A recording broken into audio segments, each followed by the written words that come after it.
Hello అండి, అందరికీ నమస్తే. ముందుగా నా ఛానల్ని కొత్తగా చూసే వాళ్ళు ఎవరైనా ఉంటే సబ్స్క్రైబ్ చేసుకోండి, బెల్ ఐకాన్ కూడా ప్రెస్ చేయండి. నేను ఏదైనా వీడియో చేస్తే మీకు నోటిఫికేషన్లో ముందుగా మీకే వస్తుంది కాబట్టి సబ్స్క్రైబ్ చేసుకోండి. నచ్చితే షేర్ చేయండి, కామెంట్ చేయండి, లైక్ కూడా చేయండి.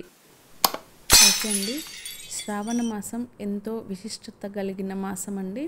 శ్రావణ మాసం మొదలు మనకి హిందువులకి చాలా వరకు అన్ని ఫెస్టివల్స్ వస్తూనే ఉంటాయి. ఓకే అండి, శ్రావణ మాసం స్టార్ట్ అవ్వక ముందే ఒక 2 రోజుల ముందే నాన్ వెజ్ తినడం అయితే ఆపేస్తారండి. చాలా వరకు అయితే చాలామంది ఆపేస్తారు. ఆపేయని వాళ్ళు ఎవరైనా ఉంటే, ఒకవేళ వరలక్ష్మి పూజ చేసుకోవాలి అనుకునే వాళ్ళు ఖచ్చితంగా ఒక 1 వీక్ ముందే మానేసేయండి. బ్రహ్మచర్యం కూడా ఖచ్చితంగా పాటించాలండి. తర్వాత అమ్మవారి పూజ చేసుకునే వాళ్ళు ముందుగా 2-3 రోజుల ముందే అన్నీ తెచ్చి పెట్టుకోవాలండి. ఎందుకంటే మనం మర్చిపోతాం కాబట్టి అన్నీ ముందే తెచ్చి పెట్టుకోవాలి. ఏమున్నాయి ఏం లేవు చూసుకోవాలి. అన్నీ తెచ్చుకున్న తర్వాత అవి మళ్ళీ గుళ్ళోనే పెట్టేసుకోండి. మనం మర్చిపోతాము, ఒక పక్కకు పెట్టుకుంటే సరిపోతుందండి. మనం పూజ ఎలా చేయాలంటే, అర్లీ మార్నింగ్ బ్రహ్మ గడియల్లోనే లేవాలి. 4:30 అట్లాగా తలంటు స్నానం చేసుకున్న తర్వాతనే ప్రతి ఒక్క పని మొదలు పెట్టాలండి. స్నానం చేసుకున్న వెంటనే ఫస్ట్ అమ్మ గుడినంతా అలంకరించుకోవాలండి.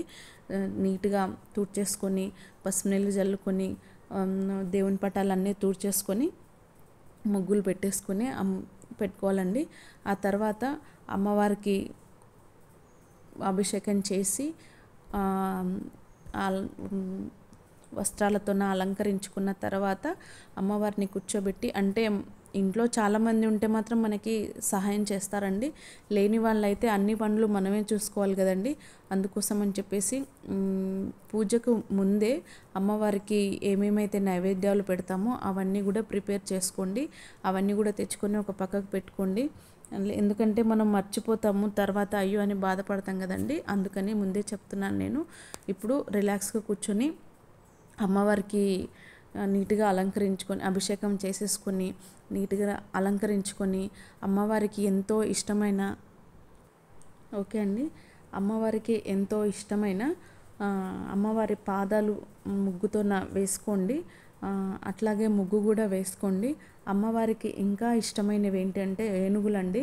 మర్చిపోకుండా ఏనుగులు బొమ్మలు దొరుకుతాయి కదండి, తీసుకొచ్చి అమ్మవారి దగ్గర పెట్టండి.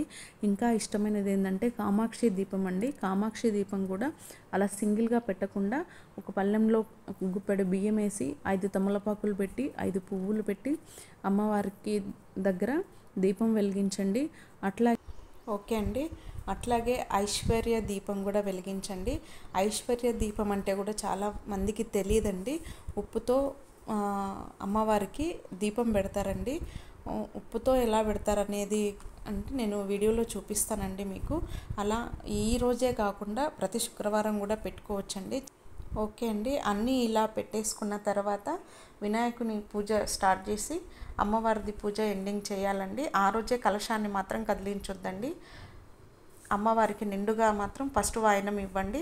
నెక్స్ట్ వాయనం మన ఇంట్లో ఎవరికో ఒకరికి ఇచ్చుకోవాలండి. ఆ తర్వాతనే వేరే వాళ్ళకి వాయనం ఇవ్వాలండి. ఓకే అండి, నా వీడియో కనుక నచ్చితే మీకు లైక్ చేయండి, షేర్ చేయండి, కామెంట్ కూడా చేయండి. ఓకే అండి, థ్యాంక్ యూ.